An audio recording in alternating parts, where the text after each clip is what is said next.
Hi everyone, कैसे हो आप सब। तो चलिए आज मैं आप सबके लिए एक्सप्लेन करने जा रही हूँ फ्लैश सीजन 5 का एपिसोड नंबर 18। तो पिछले एपिसोड में हमने देखा था जहाँ एक तरफ फ्लैश टीम ने सिकेडा 2 की असली पहचान मालूम कर ली थी, तो ये अब आखिरकार शर्लॉक नोरा फ्यूचर में बॉथॉन से मिली हुई है, ये बात पता कर पूरी फ्लैश टीम को उसने बता दी थी। तब गुस्से में बैरी नोरा को पकड़कर पाइपलाइन वाली सेल में लॉक कर दिया था। तो चलिए फ्रेंड्स, इसी के साथ स्टार्ट करते अपनी आज के एक्सप्लेनेशन एपिसोड नंबर 18 के साथ, जिसकी शुरुआत स्टार लैब में वहीं से होती है जहां हमने पिछले एपिसोड को खत्म करा था। नोरा की सच्चाई सबके सामने आते ही सबके तो जैसे पैरों के तले जमीन ही खिसक गई थी। तभी इनकी नज़र नोरा की डायरी पे पड़ती है, जिसे कि अब ये लोग पढ़ना शुरू करते हैं, ये सोचकर कि आखिरकार फ्यूचर में नोरा बॉथॉन से कब और कैसे मिली होगी। अब इस डायरी में लिखी नोरा की लाइफ शुरू होती है और हम व्यूअर्स को अब ईयर 2049 में नोरा को दिखाया जाता है, जो कि अपने डैड की तरह ही सीसीपीडी में सीएसआई है, जहां ये अपना एक केस सॉल्व कर रही है जिसमें कि एक शख्स ने केमिकल से भरे ट्रक को लूट लिया था। पर अजीब बात ये थी कि जब चोरी हो रही थी किसी को वो शख्स दिखा ही नहीं। तभी नोरा को इसी ट्रक में लगा कैमरा मिलता है, जिसे लेकर वो अपने अब सीसीपीडी वाली लैब में जाती है, जहां पर अब एंट्री होती है एक लिया नाम की लड़की की, जो कि नोरा की को-वर्कर और बेस्ट फ्रेंड थी। जहां अब इनकी बातों से हम व्यूअर्स को पता चलता है कि नोरा को अभी तक ये नहीं मालूम है कि ये एक स्पेस्टर है, और ना ही ये बात कि इसके पिता बैरी एलन ही फ्लैश थे। पर नोरा को बचपन से स्पीडस्टर काफी पसंद थे, तभी ये हर वक्त फ्लैश म्यूजियम में जाकर flash, kid flash, reverse flash, Jay Garrick और जूम इन सभी के बारे में रिसर्च करते रहा करती थी। पर यह 2049 की आइरिस यानी कि नोरा की माँ ये बिल्कुल नहीं चाहती थी कि नोरा इन स्पीडस्टर के बारे में जाने और उसके बारे में बातें करे, इसलिए नोरा आइरिस से छुप छुप कर फ्लैश म्यूजियम जाया करती थी। अब यहाँ लिया और नोरा की बातें चल ही रही होती है, तभी लिया नोरा द्वारा लाइक कैमरा को पीसी में इंसर्ट करती है। तब ये देखते हैं चोर कोई और नहीं बल्कि एक स्पीडस्टर है। अब ये देख नोरा काफी खुश हो जाती है कि चलो फाइनली अब मैं एक रियल स्पीडस्टर को अपनी आंखों से देख पाऊंगी। तब नोरा देखती है इस स्पीडस्टर के सिरे से निकले बिजली का रंग सफेद है। जिसके बाद नोरा फ्लैश म्यूजियम जाती है। तब इसे पता चलता है कि स्पीडस्टर के तो केवल 4 ही कलर होते हैं, येलो, रेड, ब्लू और पर्पल। पर इस स्पीडस्टर के बिजली का रंग सफेद क्यों है, नोरा को इस वक्त ये समझ में नहीं आता है। तभी नोरा को लिया का कॉल आता है। जिस ट्रक से केमिकल की चोरी हुई थी उस केमिकल के बारे में मैंने अपने एक पुराने टीचर डॉक्टर बॉर्नविट से बात करी है।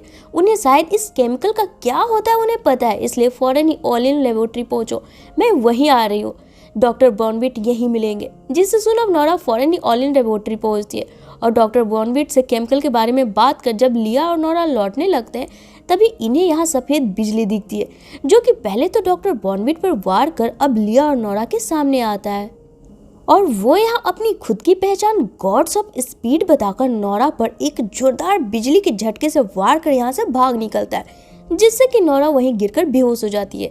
तब फौरन ही लिया हॉस्पिटल में कॉल कर डॉक्टर बॉर्नविट और नोरा दोनों को ही हॉस्पिटल में एडमिट करवाती है, जहाँ जब नोरा को होश आता है वो बिल्कुल ठीक होती है।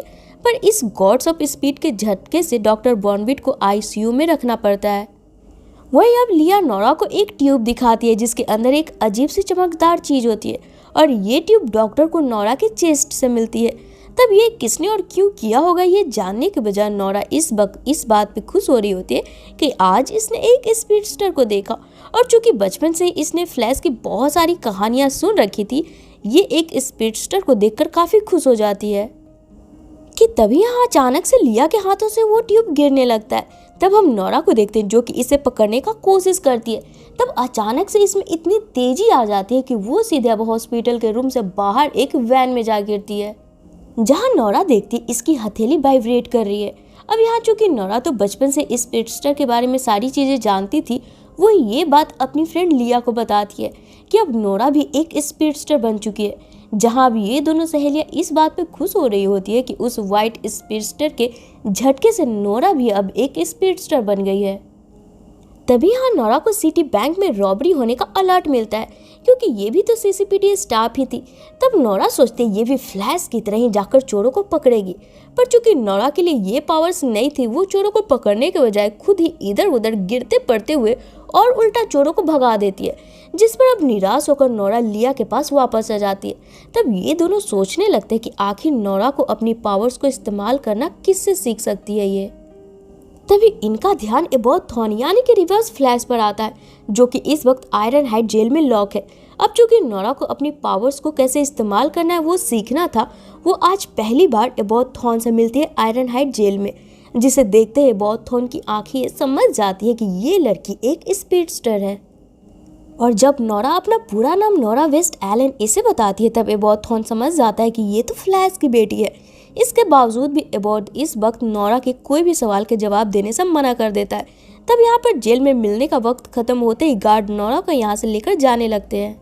जहाँ जाते जाते नोरा देखती एक गार्ड आके एबॉथ थॉन को बोलता है अब वक्त हो चला है, और एक तेज बिजली का झटका इसे देता है।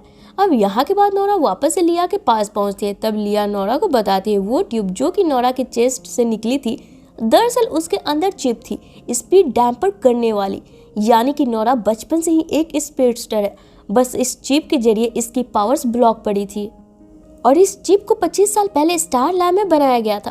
अब ये सुन नोरा समझ जाती है कि ये उसकी मॉम का ही काम है।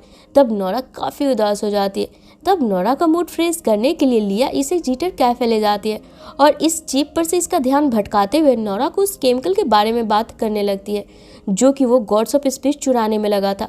तब इनके जानकारी के मुताबिक वो केमिकल अब स्टैग इंडस्ट्री में थी, जिसके बाद अब ये दोनों स्टैग इंडस्ट्री पहुंचती है।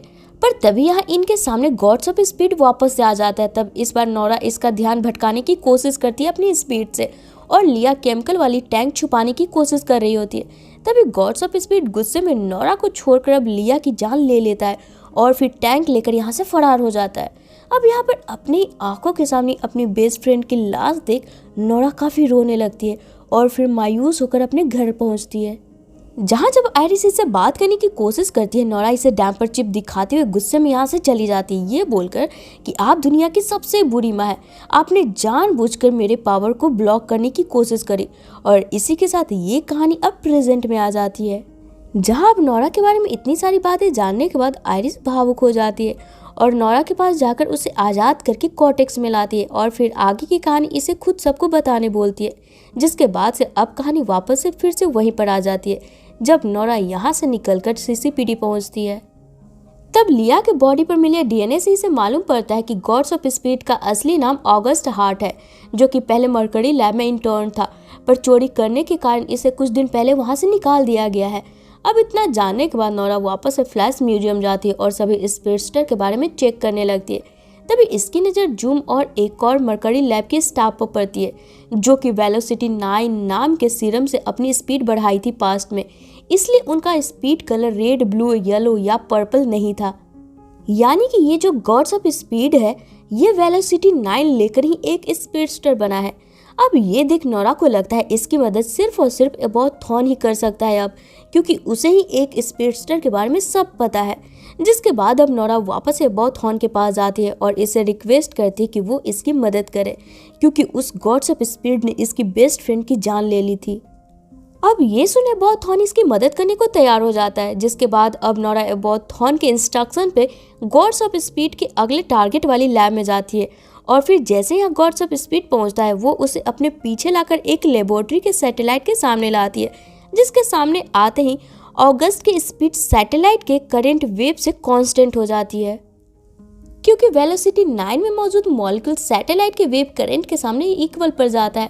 अब जैसे यहाँ ऑगस्ट की स्पीड खत्म होती है, नोरा फट से इसे आयरनहाइड जेल में भेज देती है और एबॉथ थॉन के पास आकर इसे थैंक्स बोलती है और साथ ही एबॉथ से इम्प्रेस होकर इसे खुद को ट्रेन करने बोलती है, जिसके लिए एबॉथ थॉन तैयार नहीं होता है, क्योंकि इसके पास मात्र एक दिन ही बचा था, क्योंकि इसे मौत की सजा मिली थी।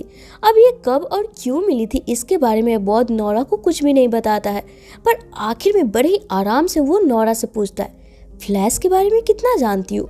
तब नोरा के पास कुछ खास जवाब नहीं होता है। जिसके बाद अब एबॉथ नोरा को फ्लैश म्यूजियम भेजता है और अपने रिवर्स फ्लैश वाली सूट से रिंग निकालकर उसे कॉर्टेक्स से 30 कदम आगे बढ़कर टाइम वोल्ट रूम में जाने बोलता है। अब यहाँ एबॉथ थॉन के बताए अनुसार नोरा टाइम वोल्ट रूम में पहुंचती है, जिसके बारे में कि इसे बस अभी ही मालूम पड़ा था। तभी यहाँ गिडियन नोरा का वेलकम करती है, जिसे नोरा दंग होकर देखने लगती है। तब गिडियन यहाँ बताती है कि आपके पिता फ्लैश ने आपके लिए एक मैसेज छोड़ा था जाने से पहले, क्या आप वो देखना चाहोगी? अब ये सुन नोरा के तो होश ही उड़ जाते हैं कि नोरा के पिता फ्लैश थे। तभी नोरा के यहाँ हाँ में सर हिलाने पर गिडियन एक वीडियो प्ले करती है जिसमें कि फ्लैश नोरा को बताता है कि वो इससे बहुत ही प्यार करता है और उसे बहुत ही बुरा लग रहा है कि वो नोरा की पावर्स कैसे इस्तेमाल करना है वो सिखा नहीं पाएगा, पर उसके पास और कोई ऑप्शन नहीं है, उसे जाना ही होगा सबसे दूर। और फिर ये वीडियो यहीं पर ख़त्म हो जाती है और इसी के साथ कहानी अब वापस से प्रेजेंट में आती है, जब नोरा बताती है कि वही वीडियो देखने के बाद नोरा असल में अपने पिता को देखना और मिलना चाहती थी, इसलिए एबॉथॉन से मदद लेकर वो पास्ट में आई थी। अब इतना सब सुनने के बाद बैरी सभी फ्लैश टीम को कॉर्टेक्स से जाने बोलता है, ये बोलकर कि इसे नोरा से कुछ अकेले में बातें करनी है। अब जैसे ही सब बाहर चले जाते हैं, बैरी गुस्से में नोरा को स्टार लैब से बाहर लाकर बोलता है, मुझे तुम पर अब एक रत्ती भी भरोसा नहीं है, इसलिए तुम अभी और इसी वक्त फ्यूचर में लौट रही हो। तो ही अब एपिसोड के आखिर में हम बैरी को खुद फ्यूचर में देखते हैं, जो कि एबॉथॉन के पास पहुंचता है और इसे खूब खरी खोटी सुनाता है अपनी बेटी को मैनिपुलेट करने के लिए। तभी यहाँ पर बैरी की नज़र यही टंगी टाइमर पर पड़ती है, जिसके मुताबिक कि एबॉथॉन के पास मात्र अब सिर्फ 10 मिनट ही बचे थे। अब ये देख बैरी को काफ़ी सुकून मिलता है कि चलो आखिरकार अब तुम्हारे जाने का वक्त आ ही गया है। और इसी के साथ ये एपिसोड यहीं पे ख़त्म हो जाती है। तो फ्रेंड्स, ये थी मेरी आज की वीडियो। अगर आपको पसंद आई हो ना तो वीडियो को लाइक और शेयर करना बिल्कुल ना भूलें। साथ ही अगर आप मेरे चैनल पे नए आए हो तो प्लीज़ इसे ऑल बेल नोटिफिकेशन के साथ सब्सक्राइब कर ले, ताकि मैं जब भी नेक्स्ट वीडियो डालूँ ना आपको उसका नोटिफिकेशन मिल जाए और मुझे आपका सपोर्ट। तो चलिए फिर मिलते हैं अपने नेक्स्ट वीडियो में। Till then take care and bye bye.